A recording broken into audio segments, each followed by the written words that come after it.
बिहार और नेपाल की सीमा पर बसा मदनपुर एक ऐसा गांव था जहां सूरज ढलते ही सन्नाटा अपनी चादर पसार लेता था।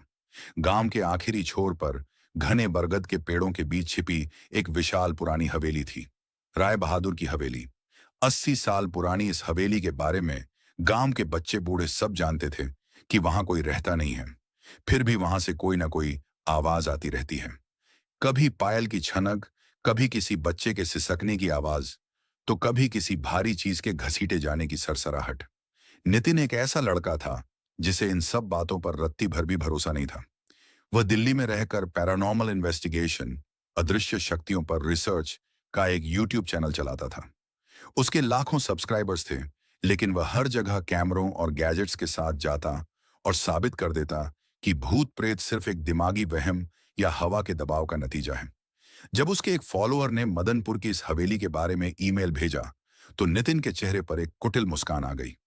एक और अंधविश्वास, एक और सनसनीखेज वीडियो, नितिन ने अपने मन में कहा और तुरंत अपना camera gear, EMF meter, electromagnetic field recorder, audio recorder और अपनी टॉर्च पैक की। उसने तय किया कि वह हवेली में पूरे 24 घंटे अकेले बिताएगा और वहां का सच सबके सामने लाएगा। हवेली में कदम जुलाई की एक उमस भरी शाम को नितिन मदनपुर पहुंचा। आसमान में काले बादलों का डेरा था और रह रहकर बिजली कड़क रही थी। जब वह गांव के चाय के ठेले पर रुका, तो उसने वहां बैठे बुजुर्ग रहमत चाचा से हवेली का रास्ता पूछा। रहमत चाचा ने अपनी चिलम बुझाई, नितिन के शहरी कपड़ों और हाथ में पकड़े ट्राइपॉड को देखा और गंभीर आवाज में बोले, बाबू, वापस लौट जाओ। वह कोई आम खंडहर नहीं है। वह एक जमीन का टुकड़ा नहीं, एक भूखा साया है। जो भी उस हवेली में रात बिताने गया, वह या तो कभी वापस नहीं आया या फिर पागल खाने की जंजीरों में जकड़ा गया। नितिन हंस पड़ा। चाचा, आजकल भूत प्रेत सिर्फ फिल्मों में होते हैं। असली दुनिया में सिर्फ साइंस होती है। मैं कल सुबह आपको इसी चाय की दुकान पर आकर मिलूंगा। चाय तैयार रखिएगा। रहमत चाचा ने गहरी सांस ली और बोले, भगवान तुम्हारी रक्षा करे बेटा, लेकिन याद रखना, अगर रात को कोई तुम्हें तुम्हारे नाम से पुकारे तो पलटकर मत देखना, और अगर दीवारें रोने लगें तो कान बंद कर लेना। नितिन उनकी बातों को हवा में उड़ाता हुआ हवेली की तरफ बढ़ गया। जैसे जैसे वह हवेली के करीब आ रहा था, हवा ठंडी और भारी होती जा रही थी। हवेली का मुख्य दरवाजा लकड़ी का एक भारी भरकम ढांचा था, जिस पर जंग लगी लोहे की कीलें ठुकी थीं। नितिन ने धक्का दिया तो वह चरमराते हुए खुल गया। अंदर कदम रखते ही एक अजीब सी सड़न और सीलन की बदबू ने उसका स्वागत किया, जैसे कोई चीज बरसों से अंदर सड़ रही हो। रात का पहला पहर, 8 बजे नितिन ने हवेली के मुख्य हॉल में अपना बेस कैंप बनाया। उसने एक पुरानी धूल से सनी मेज को साफ किया और उस पर अपने 3 कैमरे अलग अलग दिशाओं में सेट कर दिए। एक कैमरा मुख्य सीढ़ियों की तरफ था, जो ऊपर के कमरों में जाती थीं, दूसरा मुख्य दरवाजे की तरफ और तीसरा खुद उस पर फोकस था। उसने अपने डिजिटल वॉइस रिकॉर्डर को ऑन किया और बोलना शुरू किया। हेलो दोस्तों, मैं नितिन हूं। इस वक्त रात के ठीक 8 बजे हैं। मैं मदनपुर की कुख्यात राय बहादुर की हवेली के अंदर हूं। यहाँ का माहौल काफी शांत है, सिवाय धूल और पुरानी लकड़ियों की आवाज के। मेरे ईएमएफ मीटर की रीडिंग बिल्कुल नॉर्मल है। यहाँ कोई भूत नहीं है। तभी अचानक एक तेज हवा का झोंका आया और हवेली का मुख्य दरवाजा एक जोरदार धमाके के साथ बंद हो गया। धड़ाम! नितिन चौंक गया। उसका दिल एक पल के लिए जोर से धड़का, लेकिन उसने तुरंत खुद को संभाला। सिर्फ हवा का दबाव। उसने कैमरे की तरफ देखकर मुस्कुराते हुए कहा। वह दरवाजे की तरफ गया और उसे खोलने की कोशिश की, लेकिन दरवाजा भारी हो चुका था, जैसे बाहर से किसी ने उस पर कोई विशाल पत्थर रख दिया हो। नितिन ने जोर लगाया, पर वह टस से मस नहीं हुआ। कोई बात नहीं, मुझे सुबह तक वैसे भी अंदर ही रहना है, उसने खुद को तसल्ली दी। रात का दूसरा पहर, 10 बजे हवेली के अंदर का तापमान अचानक गिरने लगा था। जुलाई के महीने में भी नितिन को अपनी जैकेट चैन बंद करनी पड़ी। उसकी फूंक से अब सफेद भाप निकल रही थी। उसने अपना ईएमएफ मीटर उठाया और हवेली के ऊपरी हिस्से की तरफ बढ़ने का फैसला किया। सीढ़ियां लकड़ी की थीं और हर कदम पर ऐसे चरमरा रही थीं जैसे कोई पुराना कंकाल दर्द से कराह रहा हो। ऊपर पहुंचते ही एक लंबा अंधेरा गलियारा था, जिसके दोनों तरफ कई कमरे थे। हर कमरे के दरवाजे पर जाले लगे थे। नितिन एक कमरे के अंदर गया। वहां एक बड़ा सा शीशा लगा था, जो धुंधला हो चुका था।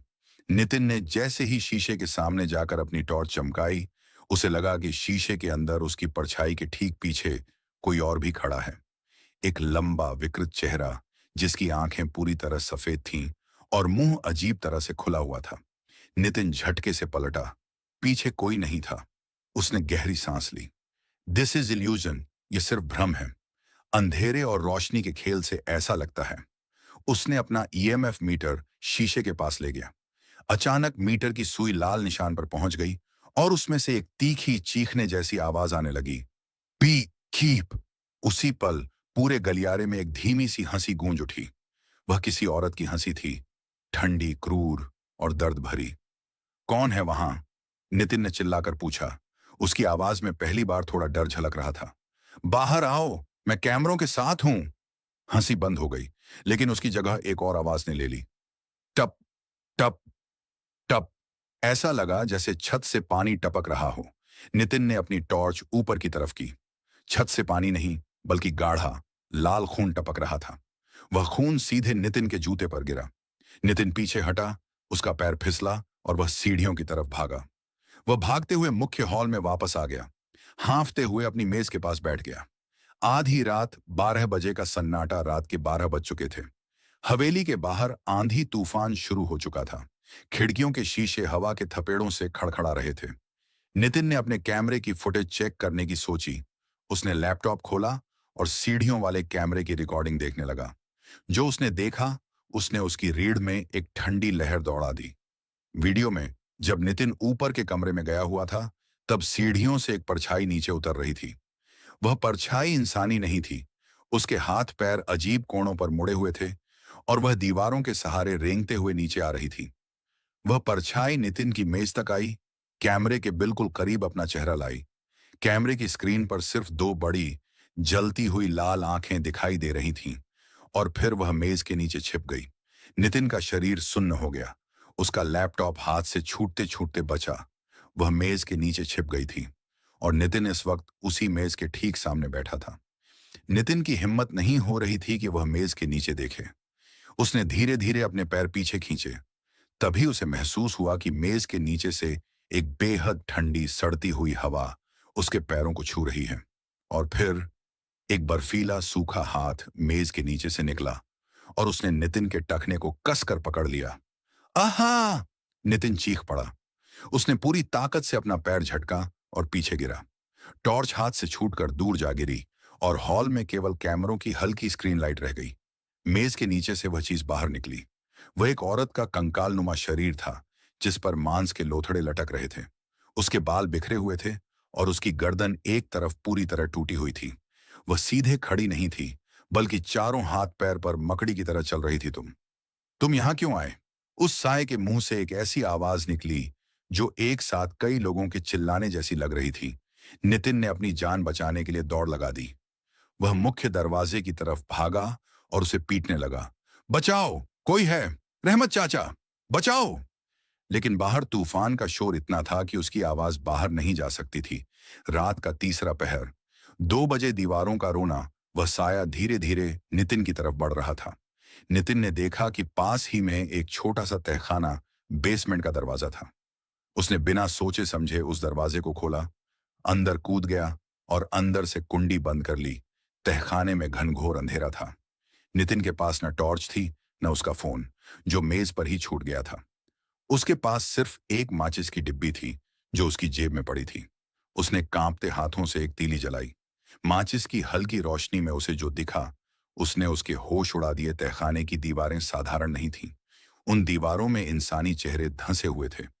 ऐसा लग रहा था जैसे जिंदा लोगों को दीवार के अंदर चुन दिया गया हो और उनके चेहरे कंक्रीट से बाहर की तरफ झांक रहे हों। जैसे ही माचिस की तीली बुझी, पूरे तहखाने में एक भयानक कोरस गूंज उठा। दीवारें रोने लगीं। सैकड़ों लोग एक साथ सिसक रहे थे, चिल्ला रहे थे और मदद की भीख मांग रहे थे। नितिन, नितिन! अचानक उन आवाजों में से एक आवाज साफ सुनाई दी। वह नितिन की मां की आवाज थी। नितिन बेटा, नीचे देखो, मैं यहां हूं।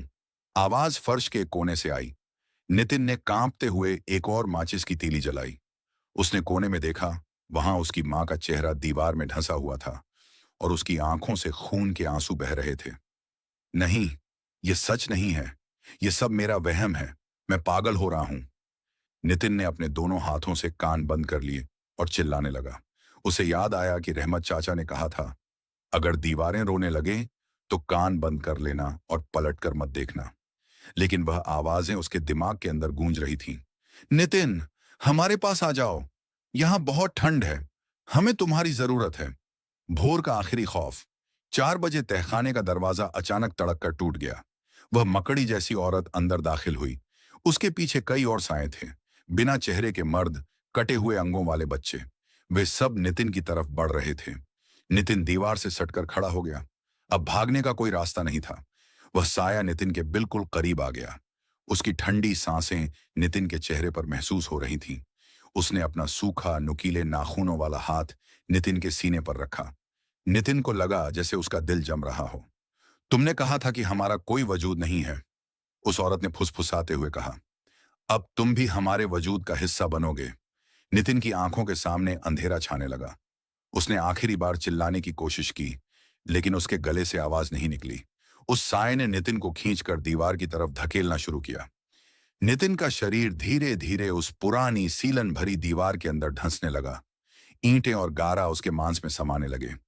उसे असहनीय दर्द हो रहा था, लेकिन वह न हिल पा रहा था, न चीख पा रहा था। अगली सुबह सुबह के 7 बज चुके थे। तूफान थम चुका था और सूरज की सुनहरी किरणें हवेली के टूटे हुए रोशनदानों से अंदर आ रही थीं। रहमत चाचा गांव के 2-3 लोगों के साथ हवेली का मुख्य दरवाजा धक्का देकर अंदर घुसे।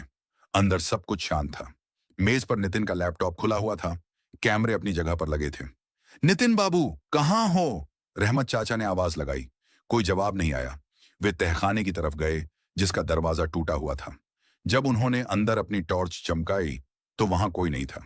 लेकिन तहखाने की सबसे पीछे वाली दीवार पर, जहां ताजा गारा लगा हुआ प्रतीत हो रहा था, वहां एक नया चेहरा उभर आया था।